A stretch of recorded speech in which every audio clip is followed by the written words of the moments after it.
Bentornati a tutti. Welcome back, everyone.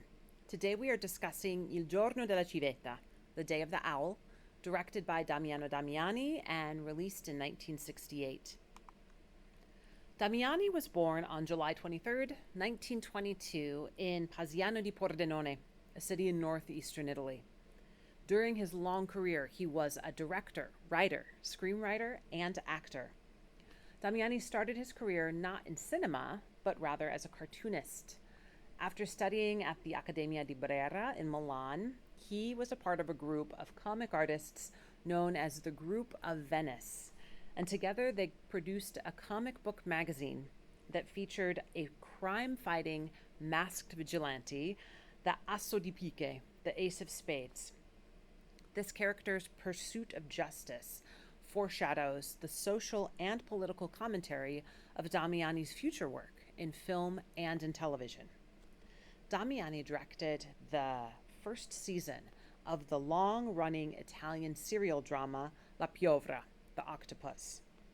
The 10-season series chronicles the work of investigators, many of whom were killed, as they sought to dismantle the many arms of local and international organized crime. Like Francesco Rosi, the director of Salvatore Giuliano, the other film that we're watching this week, who used the medium of film to convey political messages, Damiani believed cinema was not only a form of artistic expression, but could also be utilized to broadcast societal critique.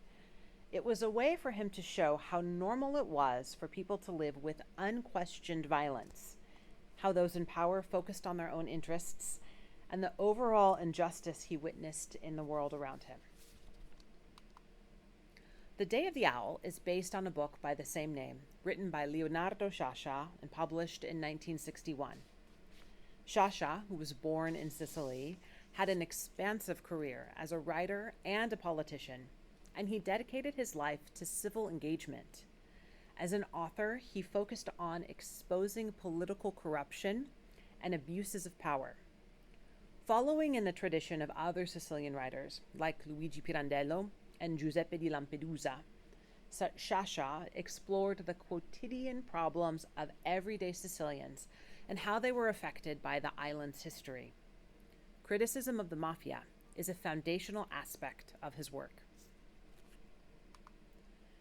Damiani's film adaptation, though, diverges from Sciascia's novel. While Sciascia draws parallel stories of political misbehavior in Rome and an investigation in a small Sicilian town, the film's action stays centered in a nameless Sicilian town where viewers follow Bellodi, a determined police captain from the northernest Italian city of Parma, as he investigates the death of Salvatore Colasberna, a building contractor who was murdered while delivering a load of cement to a local highway construction project. The investigation first focuses on what a local woman, Rosa Nicolosi, may have seen or heard since the crime was committed very close to her home. Bellodi, suspecting Rosa's husband may be the killer, questions her repeatedly about the whereabouts of her husband, who didn't return home the previous evening. The investigation continues, and Parinedu, a police informant, suggests that Rosa knows more about the crime than she's saying, which leads Bellodi to cruelly trick her into revealing the identity of Colasberna's killer as Zecchinetta. To demonstrate his authority in the town, Bellodi arrests a group of men, including Zecchinetta.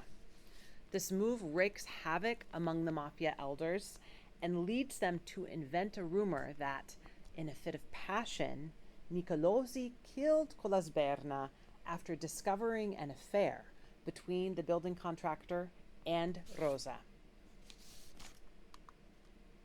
A power struggle between Bellodi and Don Mariano ensues, with each side trying to best the other, with false accusations and false confessions.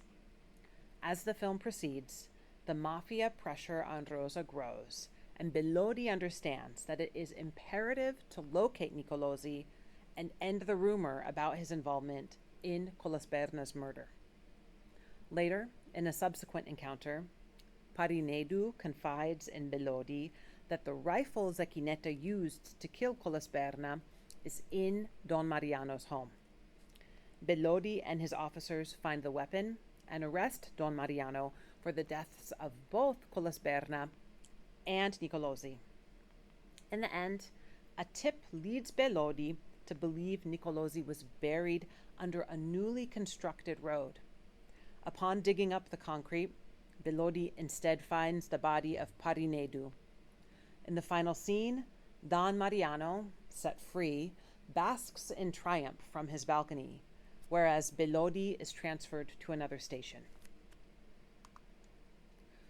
While The Day of the Owl does not reference any specific historical events, it recalls the history of the mafia in post-war Italy, a construction boom that was financed in part by the mafia, the reach of the mafia into the Christian Democratic Party, a topic that was discussed in the Fascism and World War II lecture in this module, the concept of a code of silence, or omertà, payment of protection money to mafia bosses, and the mafia's heavy influence over local elections to manipulate the vote.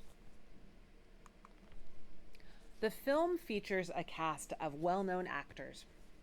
Claudia Cardinale, who you'll remember from The Leopard in Module 1, stars as Rosa Nicolosi.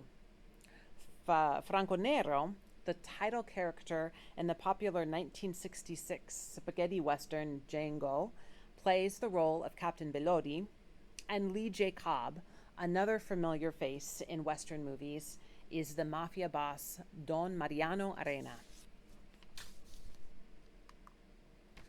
The Day of the Owl is part of the Italian-made western film genre known as the spaghetti western. Filmed in Italy and Spain during the 1960s and 1970s, spaghetti westerns differ from American westerns through a darker depiction of the Old West. Unlike their family-friendly American counterparts that starred white hat hero cowboys, the Italian westerns embraced the harshness of the Old West. Also different from American westerns, they feature complicated characters possessing both heroic and villainous traits. We have many of these features in The Day of the Owl. Belodi, whom we can consider the good cowboy, is an outsider in the town and engages in questionable investigative practices, like jailing witnesses and confronting them with false accusations, forging documents, and even arresting Don Mariano. The Don, proud and self-assured, can be viewed as an anti-hero. He both demands and is given respect by the townspeople, and despite an adversarial relationship he has with Belodi, he regards the captain as a good man and a worthy opponent. Yet even with the deference given to this character, the film underscores the violence and pervasive corruption perpetuated by the mafia.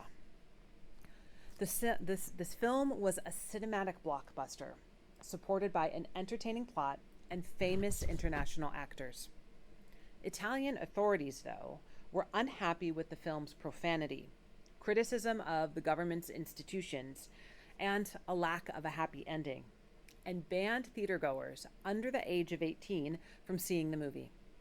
Consequently, censure drove the film's popularity even higher.